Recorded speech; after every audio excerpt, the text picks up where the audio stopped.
Hier, le ministre d'État, ministre de la Défense, M. Téné Bréma Ouattara, a parlé. Jeune Afrique a réalisé une interview avec lui hier 19 juillet et Papa Tebo a parlé. Papa ne parle pas beaucoup, mais papa a parlé. Et ce qui m'a intéressé, ce n'est pas de vous lire tout l'article. J'ai pris quelques points et il a tellement bien parlé que j'ai préféré prendre certains points pour vous lire. Et donc, Jeune Afrique lui pose des questions. L'une des questions qui est posée est la suivante. Les opérations militaires conjointes et le partage des renseignements avec le Burkina Faso se poursuivent-ils depuis l'arrivée au pouvoir d'Ibrahim Traoré? Regardez très bien ce que je vous disais la semaine passée. L'affaire Komoué là. Regardez, le journaliste vient poser la même question d'une autre manière. Il dit, est-ce que depuis que Ibrahim Traoré est venu au pouvoir là, avec la sous-région qui est dans le feu là, est-ce que vous et puis le Burkina là, est-ce que les opérations militaires là, est-ce que vous continuez à partager les renseignements depuis que Ibrahim est venu? Donc ça veut dire quoi? Ça veut dire que depuis que, avant que Ibrahim ne vienne, les opérations militaires conjointes se faisaient et les informations étaient partagées. Mais est-ce que c'est la même chose depuis qu'Ibrahim Traoré a fait son coup d'État? La réponse est non. Malheureusement, nous avons sollicité à plusieurs reprises nos collègues burkinabés et nous devions tenir une réunion en juillet 2023. Mais elle a été annulée au dernier moment. Nous avons toujours demandé à ce que l'on mène des opérations communes afin de nettoyer le nord de la Côte d'Ivoire et le sud du Burkina Faso. L'opération Komoué ici. Cela donnerait l'occasion à l'armée burkinabé de se concentrer sur d'autres régions dans l'est et dans le nord du Burkina Faso. En vain pour le moment malheureusement.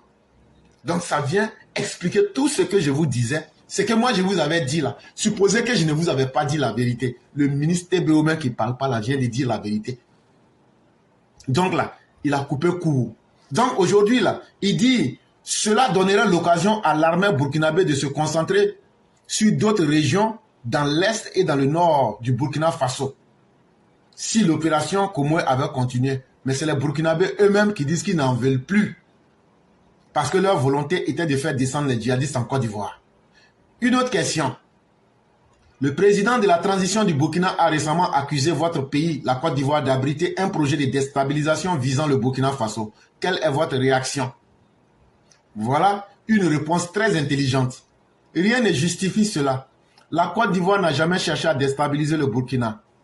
Ça n'a pas de sens. Il dit, ça n'a aucun sens que la Côte d'Ivoire va aller déstabiliser le Burkina. Il dit, si nous faisons cela, ce seraient des milliers et des milliers de Burkinabés qui se retrouveraient ici.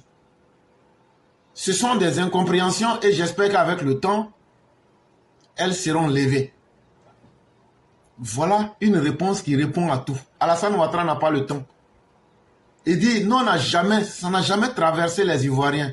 Mais si nous, on crée la déstabilisation dans ces pays-là, c'est sur la Côte d'Ivoire ils vont descendre.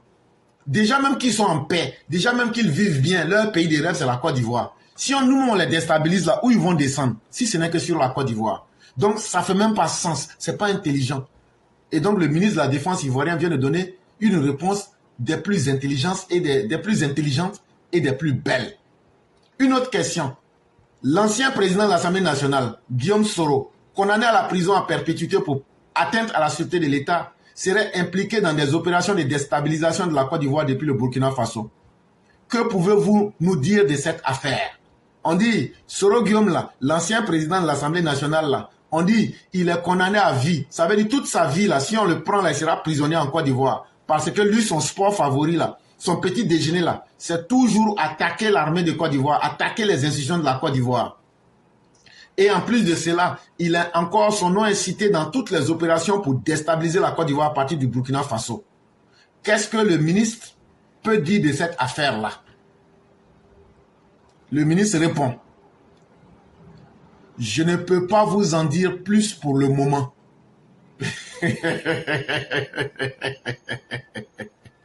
Ça veut dire quoi? Soro Lan. Tu as entendu la réponse là, non? Je ne peux pas vous en dire plus pour le moment. C'est tout. La question a été plus longue que la réponse. Je dis merci au ministre TBO. Réponse courte. Tant qu'on sera attaqué, on va se défendre. Tant que tu ne changeras pas, tu n'auras pas de réponse. Et ils sont concentrés à protéger la Côte d'Ivoire. C'est ça le plus important. Que chacun continue à faire ce qu'il veut. Mais là, à travers cette réponse-là, on comprend que les autorités ivoiriennes, surtout le ministre TBO, est très lucide. Solo, tu ne peux pas tromper quelqu'un. Et là, la réponse, je ne peux pas vous en dire plus pour le moment. Ils sont trop concentrés à travailler, à protéger la Côte d'Ivoire. Quand ils auront le temps de parler, là, ils vont parler. Mais actuellement, là, tu sais ce que ça veut dire. Voilà. Donc, on avance. Une autre question. Depuis votre arrivée à la tête du ministère de la Défense en 2021, vous avez procédé à une restructuration des forces armées. Quel bilan en faites-vous? J'ai une très bonne équipe. Que ce soit le chef d'état-major des armées, le général Lansina Doumbia, et le commandant supérieur de la gendarmerie, le général Alexandre Apalo Touré. Ce sont des personnes de grande qualité qui ont une très bonne vision de ce que l'armée devrait être dans les 5 ou 10 années à venir. Nous souhaitons créer une armée professionnelle.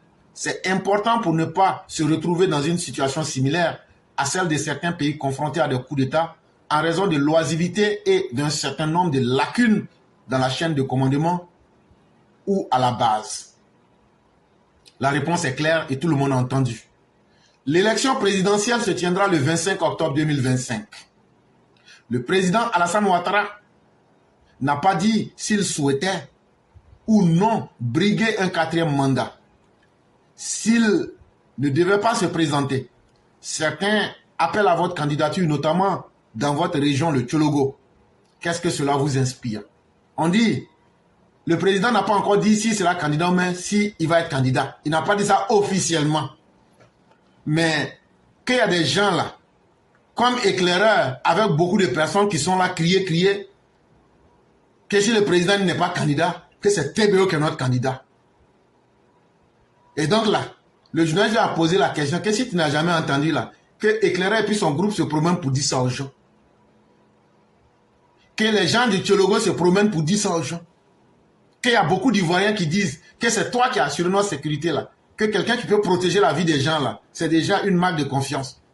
On lui dit, qu'est-ce que ces gens-là disent là? Qu'est-ce que tu en penses?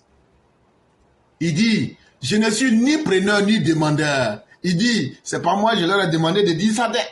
Mais même s'ils ont dit ça aussi là, je n'accepte pas. J'ai une mission qui est celle d'accompagner mon frère. La réponse est très importante. S'il souhaite continuer, je l'accompagnerai. S'il souhaite arrêter, peut-être que je n'arrêterai pas. Et qu'à sa demande, j'accompagnerai éventuellement celui qui lui succédera. Je suis un homme de mission. Ça là, c'est une réponse qui est très technique. Il a tellement bien parlé. Le ministre a tellement bien parlé que c'est ça là on appelle un homme vrai. Tant que le grand chef est là, c'est avec le grand chef on continue. Et le grand chef s'appelle Alassane Dramane Ouattara. Les détails d'après là, c'est quand le chef aura décidé. Mais pour l'instant là, son équipe est là. Son équipe est aux commandes. Et le grand patron, Papa TBO, a bien répondu. Il dit, calmez-vous. Calmez-vous. Si le grand patron veut continuer là, on va l'accompagner jusqu'à la gare. Parce qu'on est prêt. Si le grand patron dit qu'il ne veut pas aller aussi là, peut-être que je ne m'arrêterai pas. Et qu'à sa demande, j'accompagnerai éventuellement celui qui lui succédera. Mais pour l'instant, l'UTB est un homme de mission. Et les résultats de sa mission, nous en bénéficions tous les jours. Lors d'un grand meeting le 18 mai à Korogo, la grande ville nordiste, vous avez appelé à ce que le président Ouattara se présente. C'est donc votre souhait. Tout dépend du président. S'il est partant, nous sommes partants. Réponse courte et concise. Ça veut dire quoi? Si Ouattara dit il est partant là, il n'y a pas garçon qui peut l'empêcher. Que ce soit militairement, que ce soit politiquement, que ce soit sur n'importe quel plan là, on est prêt aujourd'hui à accompagner Ouattara. Quand je dis ça, les gens disent tu es mauvais. Mais voilà, le ministre de la Défense dit la même chose. Il dit on est prêt.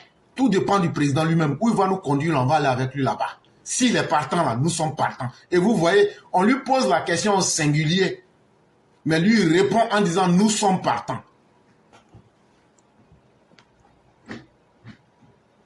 Si le président est partant, nous sommes partants. Ça veut dire qu'il y a tout un système, tout un dispositif, toute une équipe qui est là pour accompagner le président Ouattara partout où il ira.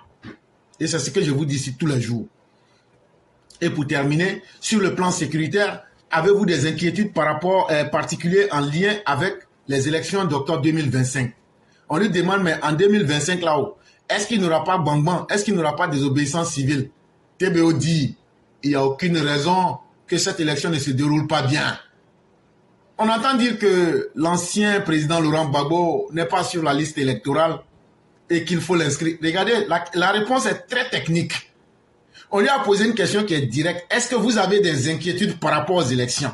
Il dit, il n'y a pas feu en la demeure. Il n'y a rien d'extraordinaire qui va se dérouler. Mais regardez comment il répond à la question. Il dit, on entend dire que Laurent Gbagbo n'est pas sur la liste électorale et qu'il faut l'inscrire. Ça veut dire quoi? Ça veut dire, vous les petits menus fretins qui êtes en train de vous blaguer là. Si Laurent Gbagbo, ça veut dire la réponse là, si Laurent Gbagbo pense qu'il est garçon et qu'il va pouvoir installer le désordre là, je laisse le soin aux juristes de trancher sur cette question. Sinon, tous ceux qui veulent candidater le pourront. Mais tous ceux qui vont vouloir installer le désordre seront matés. Et donc là, insidieusement, le ministre de la Défense s'adresse directement à Laurent Gbagbo. Hey, pendant le discours à la nation, là, le président a parlé. Le président a dit qu'il ne va pas interférer dans les affaires de la justice. Mais le ministre de la Défense vient s'adresser à toi pour t'avertir, pour te dire, si tu t'amuses là, il va te mater. C'est ça. Tu comprends bien français comme moi. Tu comprends bien. Et donc là, pour nous là, tout est réglé. Maintenant, vous les petits gars des quartiers là, nous on va s'occuper de vous. Donc voilà tout ce que vous n'aimez pas entendre là. Voilà ça. Ceux qui disent que j'ai menti là. C'était dans Jeune Afrique du 19 juillet 2024. Il faut aller payer, tu vas aller lire, tu vas comprendre.